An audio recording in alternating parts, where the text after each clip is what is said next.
नमस्कार विद्यार्थियों, स्वागत है आपका मयूर नोबेल एकेडमी की ऑनलाइन यूट्यूब क्लासेस में। विद्यार्थियों, पिछले वीडियो में हमने पाचन तंत्र का अध्ययन प्रारंभ किया था, जिसके अंतर्गत हमने मुख और ग्रसनी की संरचना को समझा था। आज हम इस वीडियो को जारी रखते हुए पाचन तंत्र के अलग अलग अंगों के बारे में जानकारी प्राप्त करते हैं। पिछले अध्याय में हमने मुख, ग्रसनी और ग्रास नली के बारे में समझा था। ग्रास नली को हम एक बार दोबारा से देख लेते हैं। ग्रास नली यह एक संकरी नलिकाकार अंग होता है और जिसकी लंबाई औसतन 25 सेंटीमीटर होती है। यह ग्रसनी से प्रारंभ होती है।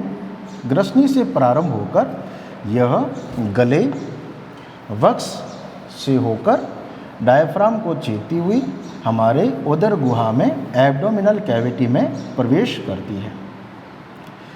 यहाँ पर पाचन की कोई क्रिया नहीं होती। इस भाग में सिर्फ क्रमाकुंचन गति होती है, जिसके द्वारा भोजन आगे आमाशय में पहुँचता है। ग्रास नली की आंतरिक सतह पर श्लेष्म ग्रंथियाँ पाई जाती हैं, जिससे स्त्रावित श्लेष्मा भोजन को लसलसा एवं लुब्धिनुमा बनाती है। अगला अंग है वो है आमाशय। आमाशय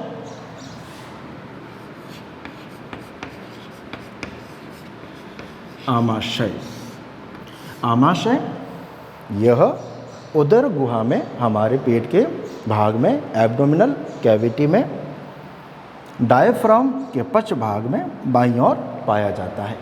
यह पाचन तंत्र का सबसे चौड़ा भाग होता है, जिसका आकार जे के समान होता है। इसका एक भाग ग्रास नली से तथा दूसरा भाग ग्रहणी से जुड़ा होता है, अर्थात यह ग्रास नली और ग्रहणी के मध्य पाया जाने वाला अंग है। इसको अध्ययन की दृष्टि से 3 भागों में विभाजित किया जाता है। हम इसका चित्र बनाते हैं।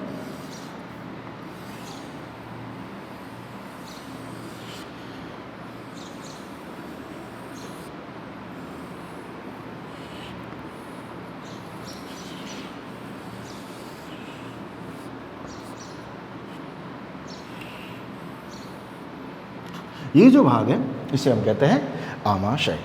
आमाशय को अध्ययन की दृष्टि से हम 3 भागों में बांटते हैं। पहला भाग है कार्डियक।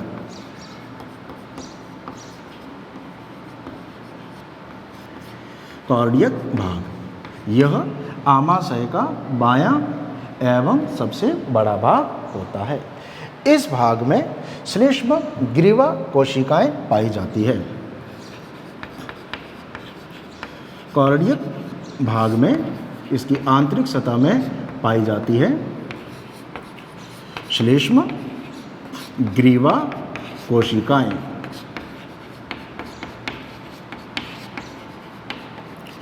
इन श्लेष्म ग्रीवा कोशिकाओं के द्वारा श्लेष्मा का स्त्रावण होता है।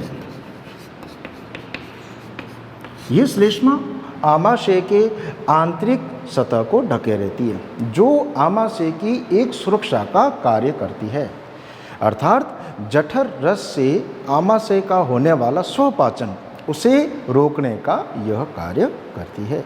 तो श्लेष्मा का कार्य होता है आमाशय के स्वपाचन को रोकना। इसका ये जो भाग है, इस भाग को हम कहते हैं पाइलोरिक भाग।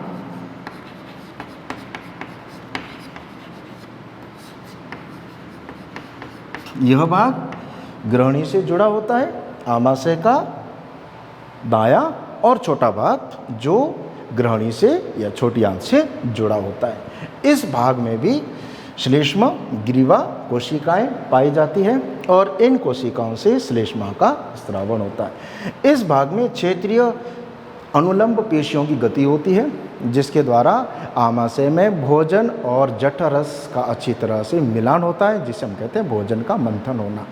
तो यहाँ आमाशय में क्रमाकुंचन गति के द्वारा भोजन और जठरस अच्छी तरह मिलते हैं, भोजन का मंथन होता है।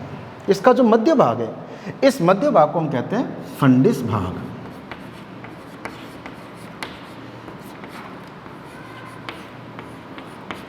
यह भाग महत्वपूर्ण होता है। इस भाग में विशेष प्रकार की कोशिकाएं पाई जाती हैं। इन विशेष प्रकार की कोशिकाओं को हम मुख्य रूप से दो भागों में विभाजित करते हैं। पहली कोशिका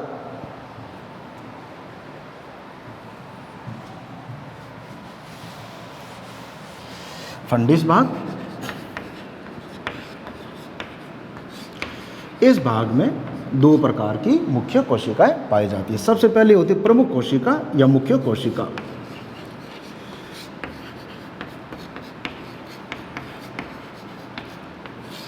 मुख्य कोशिकाओं से पेप्सिन और रेनिन नामक एंजाइमों का स्त्रावण होता है। यह कोशिकाएं पेप्सिन और रेनिन नामक एंजाइम का स्त्रावण करती है। दूसरी, जिसे हम कहते हैं पैराइटल या ऑक्जेंटिक कोशिका।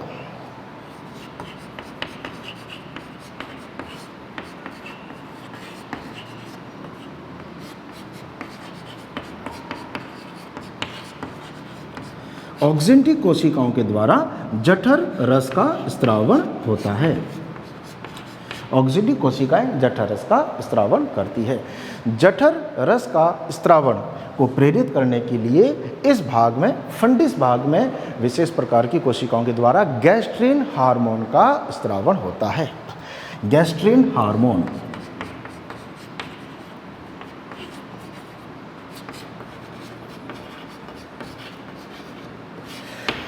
यह गैस्ट्रिन हार्मोन रक्त के द्वारा इस ऑक्जेंटिक कोशिकाओं को जठरस स्त्राव के लिए प्रेरित करता है।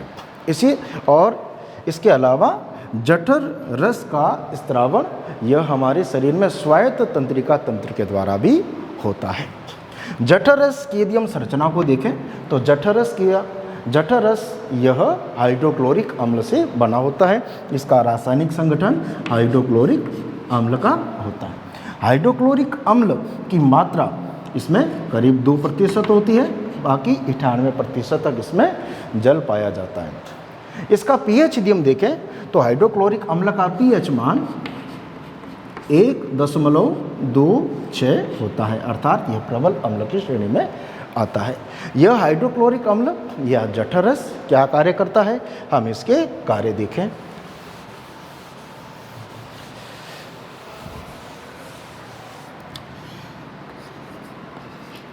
जठर रस, जिसे हमने कहा हाइड्रोक्लोरिक अम्ल के कार्य, यह जठर रस क्या कार्य करता है। पहला इसका कार्य होता है कि यह लार की क्षारीयता को समाप्त करता है।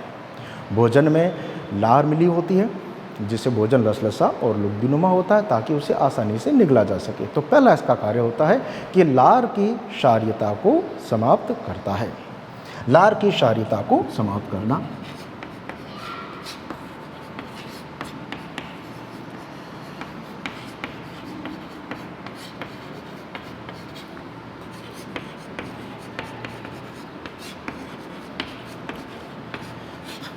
दूसरा कार्य होगा कि लार की क्षारीयता को समाप्त करने के पश्चात भोजन को अम्लीय माध्यम प्रदान करता है। इस अम्लीय माध्यम से भोजन व सड़ने से रुक जाता है, अर्थात भोजन को सड़ने से रोकना। भोजन को अम्लीय माध्यम प्रदान करना। तीसरा हमने कार्य देखा, भोजन को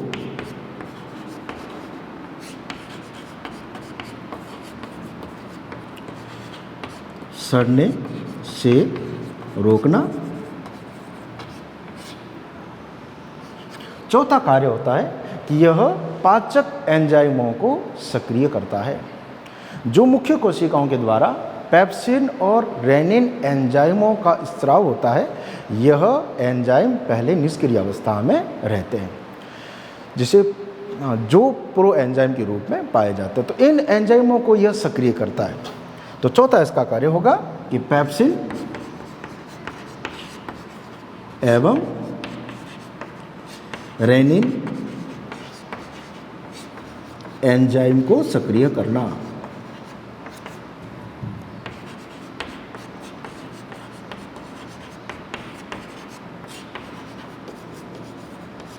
पेप्सिन एंजाइम जठररस के स्राव से पूर्व प्रोपेप्सिनोजन के रूप में पाया जाता है। जैसे ही जठररस का स्राव होता है तो यह प्रोएंजाइम पेप्सिन में परिवर्तित हो जाता है। यह एंजाइम प्रोटीन पर क्रिया करता है और प्रोटीन को पेप्टाइड में परिवर्तित करता है। यह पेप्सिन एंजाइम आगे प्रोटीन पर कार्य करेगा और प्रोटीन को यह पेप्टाइड में परिवर्तित करता है, अर्थात प्रोटीन के जटिल अणु को सरल अणु में परिवर्तित करने का कार्य करता है।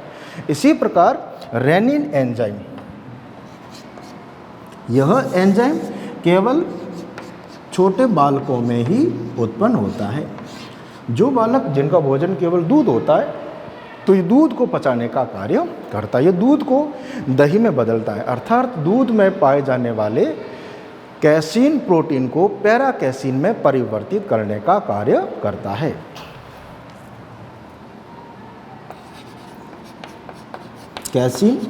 कैसीन को ये बदल देगा पैरा कैसीन में। कैसीन किस में पाया जाता है? दूध में, तो ये दूध को बदल देता है दही में। यह रेनिन एंजाइम का कार्य होता है। जैसे जैसे बालक की आयु बढ़ती है वैसे वैसे उसके आमाशय में रेनिन का स्राव धीरे धीरे घट जाता है और वयस्क में रेनिन एंजाइम का स्राव नहीं होता। हमने चौथा कार्य देखा, एंजाइमों को सक्रिय करना। पांचवा इसका कार्य होता है कि यह जीवाणुओं को नष्ट करता है। भोजन में यदि कोई जीवाणु है तो उन जीवाणुओं को भी यह नष्ट करने का कार्य करता है। पांचवा कार्य है भोजन में उपस्थित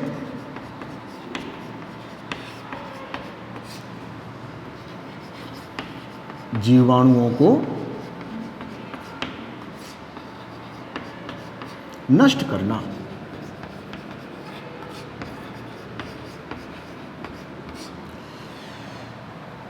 छठा इसका कार्य होता है कि यह भोजन में उपस्थित कैल्शियम और फास्फोरस के कणों को विलय करता है। यह जठररस भोजन में उपस्थित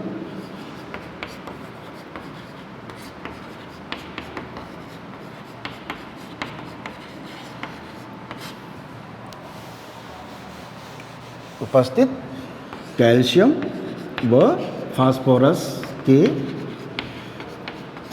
कणों को विलय करता है।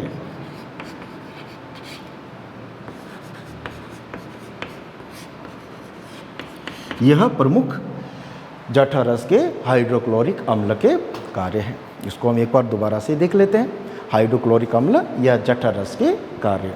तो जठररस का स्राव विशेष प्रकार की कोशिकाओं द्वारा होता है जिसे हम ऑक्जेंटिक कोशिकाएं कहते हैं। इसका स्राव गैस्ट्रिन हार्मोन के नियंत्रण में होता है। इस गैस्ट्रिन हार्मोन का भी स्राव फंडिस भाग में विशेष कोशिकाओं द्वारा होता है। यह जठररस, इसका रासायनिक संगठन हाइड्रोक्लोरिक अम्ल से बना होता है जिसका पीएच मान 1.26 होता है। इसमें अधिकांशतया जल पाया जाता है और अम्ल की मात्रा मात्र 2% तक होती है। यह जठररस क्या कार्य करता है? तो उसका पहला कार्य होता है कि यह लार की क्षारीयता को समाप्त करता है। दूसरा, भोजन को यह अम्लीय माध्यम प्रदान करता है। तीसरा इसका कार्य है कि यह भोजन को सड़ने से रोकता है। चौथा इसका कार्य है कि यह पाचक एंजाइमों को सक्रिय करता है। दो प्रकार के पाचक एंजाइम आमाशय में उत्पन्न होते हैं, पेप्सिन और रेनिन। पेप्सिन एंजाइम यह प्रोटीन पर कार्य करता है और प्रोटीन को सरल अणु पेप्टाइड में बदलता है। दूसरा, रेनिन एंजाइम जो केवल छोटे बालकों में ही उत्पन्न होता है, जो दूध को दही में बदलता है। इसके पश्चात हमने देखा कि यह भोजन में उपस्थित जीवाणुओं को नष्ट करता है। और इसका अंतिम कार्य है कि यह भोजन में उपस्थित कैल्शियम और फास्फोरस के कणों को विलय करता है ताकि आगे आंतों के द्वारा इनका अच्छी तरह से अवशोषण हो सके। तो ये हमने संरचना देखी। आमाशय की। आमाशय में दो प्रकार की अवरोधनी पेशियां पाई जाती है जो भोजन की गति को नियंत्रित करती हैं। पहली अवरोधनी ग्रासनली और इस कार्डियक भाग के मध्य पाई जाती है।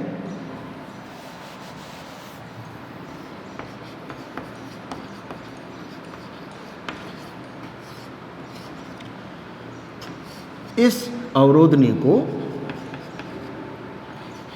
कार्डियक अवरोधनी कहते हैं,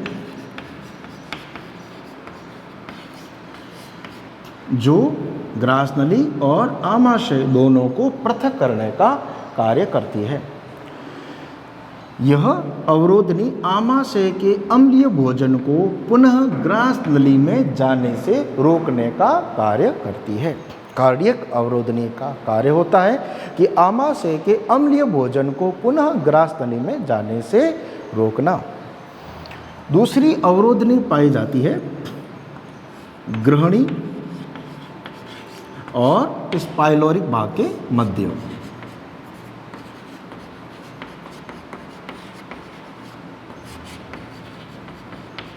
ग्रहणी और पाइलोरिक भाग के मध्य यह अवरोधनी पाई जाती है, जो जिसे हम कहते हैं पाइलोरिक अवरोधनी।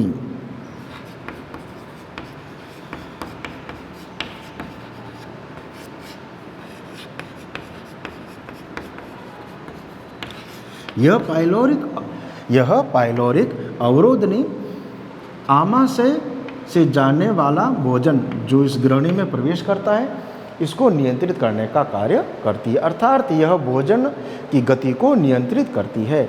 आमाशय से छोटी आंत में पहुंचने वाले भोजन की गति को नियंत्रित करने का यह कार्य करती है। तो ये संरचना हमने देखी आमाशय की संरचना। आमाशय के पश्चात अगला जो आहार नाल का अंग है उसका नाम है छोटी आंत। छोटी आंत यह पाचन तंत्र का सबसे महत्वपूर्ण भाग होता है, जहाँ भोजन का पूर्ण पाचन और पचित रस का अवशोषण होता है।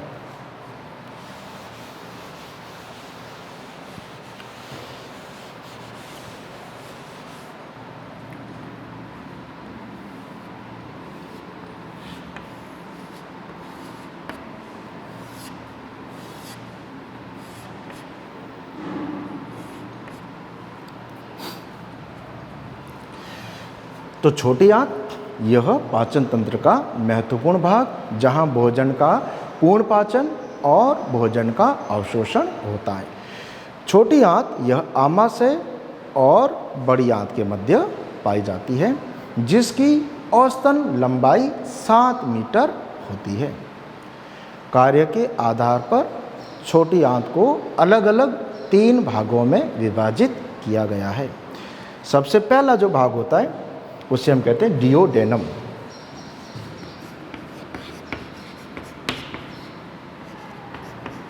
डियोडेनम और जिसे हिंदी में कहते हैं ग्रहणी।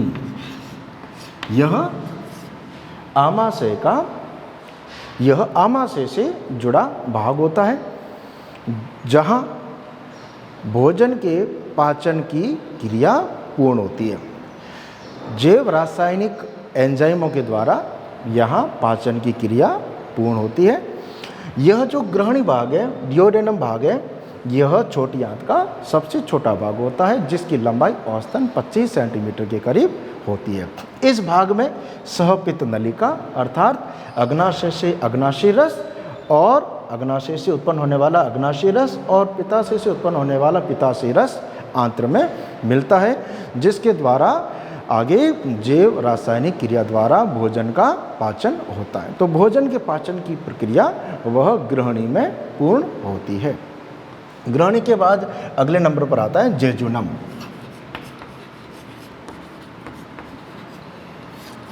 जेजुनम इस भाग में पचित आहार रस का अवशोषण होता है। इस भाग की आंतरिक सतह में विशेष अंगुली की उभारनुमा संरचनाएं पाई जाती हैं, जिसे हम दीर्घ रोम या विली कहते हैं। इस दीर्घ रोम या विलेय पर विशेष कोशिकाएं पाई जाती हैं जिसे आंत्र कोशिकाएं या एंटेरोसाइट कहते हैं। इसे आंत्र कोशिका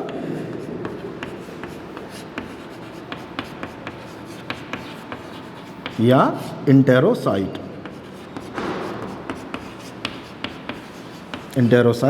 कहते हैं। यह आंत्र कोशिका पचित आहार रस का अवशोषण करती है और इस अवशोषित आहार रस को रक्त प्लाज्मा में विलय करती है। इसके पश्चात अगली इसकी जो संरचना है उसे हम कहते हैं इलियम। डियोडेनम पहला छोटी आंत का भाग, दूसरा भाग जेजुनम और तीसरा भाग होता है इलियम। जेजुनम को अग्र शुद्रांत्र कहते हैं।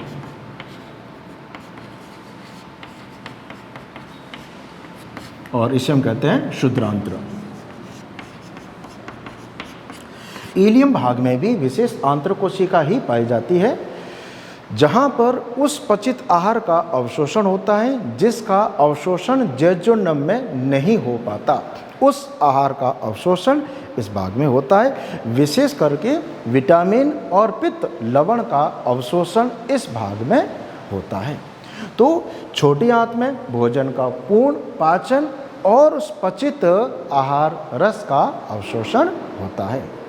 इसके बाद हम आगे बढ़ते हैं और देखते हैं पाचन तंत्र का अगला भाग जो है बड़ी आंत। बड़ी आंत इसकी लंबाई औसतन 1.5 मीटर होती है।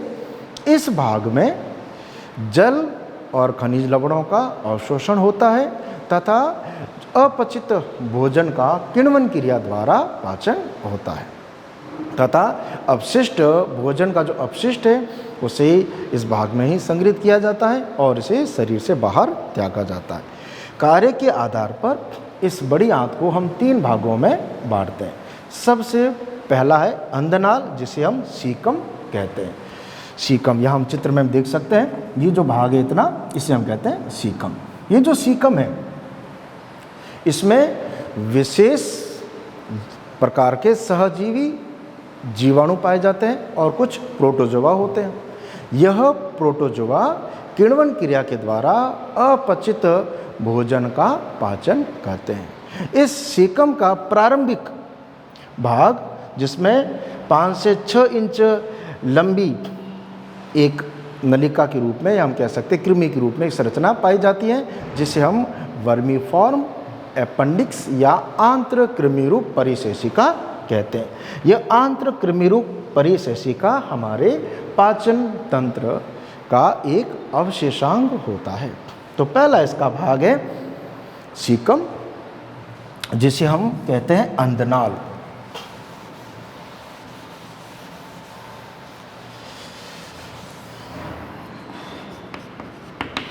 बड़ी आंत,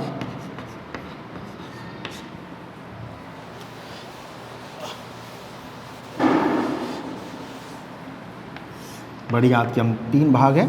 पहला सीकम जिसे कहते हैं अंधनाल, यहाँ पर विशेष सहजीवी जीवाणु पाए जाते हैं। इन जीवाणु के द्वारा किण्वन क्रिया होती है। पचित जो अपचित भोजन है वो किण्वन क्रिया के द्वारा उसका आगे पाचन होता है।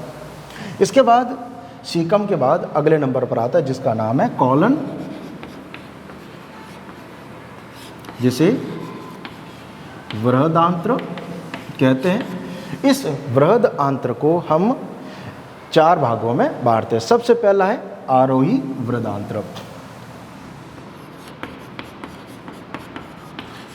आरोही वृहदांत्र इसकी लंबाई करीब 15 सेंटीमीटर होती है। ये जो ऊपर की तरफ भाग जा रहा है इसे हमने कहा आरोही वृहदांत्र। इसके बाद ये जो लेटा हुआ भाग है इसे हम कहते हैं अनुप्रस्थ वृहदांत्र।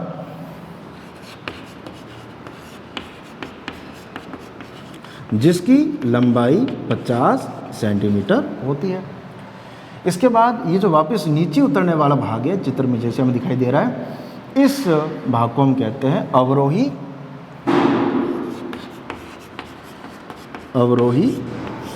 वृदांत्र जिसकी लंबाई करीब 25 सेंटीमीटर होती है, और इसके पश्चात ये जो भाग हमें दिखाई दे रहा है इस तरह से, इस भाग को हम कहते हैं सिग्माकार वृदांत्र जिसकी लंबाई 40 सेंटीमीटर होती है। कुल मिलाकर इस वृदांत्र की लंबाई 1.3 मीटर होती है। इस वृदांत्र में जल और जल में उपस्थित जल में विलय खनिज लवणों का अवशोषण होता है। इस भाग में जल और खनिज लवणों का अवशोषण किया जाता है। इसके पश्चात जो अंतिम भाग है उसे हम कहते हैं मलाशय। मलाशय यह आहार नाल का अंतिम भाग होता है जिसकी लंबाई औसतन 20 सेंटीमीटर होती है। इसका अंतिम 3 सेंटीमीटर का भाग वह गुदानाल कहलाता है। इस गुदानाल का जो अंतिम भाग है उसे हम गुदा छिद्र या एनस कहते हैं। इस एनस पर आकर हमारा आहार नाल समाप्त हो जाता है। इस एनस में विशेष प्रकार की अंतः और बही सवर्णी पेशियाँ पाई जाती हैं। यह पेशियाँ पचित आहार रस के अवशोषण के पश्चात जो पीछे अपचित भोजन मल के रूप में बनता है उसकी शरीर से बाहर स्त्रावण, शरीर से बाहर गति को, या हम कह सकते हैं कि इसके उत्सर्जन को यह नियंत्रित करता है। तो सवर्णी पेशियों के द्वारा अपचित भोजन मल के रूप में उत्सर्जित किया जाता है। यह क्रिया हमारे शरीर में विशेष प्रकार की न्यूरल रिफ्लेक्स के द्वारा होती है, अर्थात तंत्रिका के द्वारा होती है, जो इस गुदानाल को खोलने और बंद करने का कार्य करती है। इस प्रकार से हमारे शरीर में विभिन्न अंगों के द्वारा पाचन क्रिया होती है।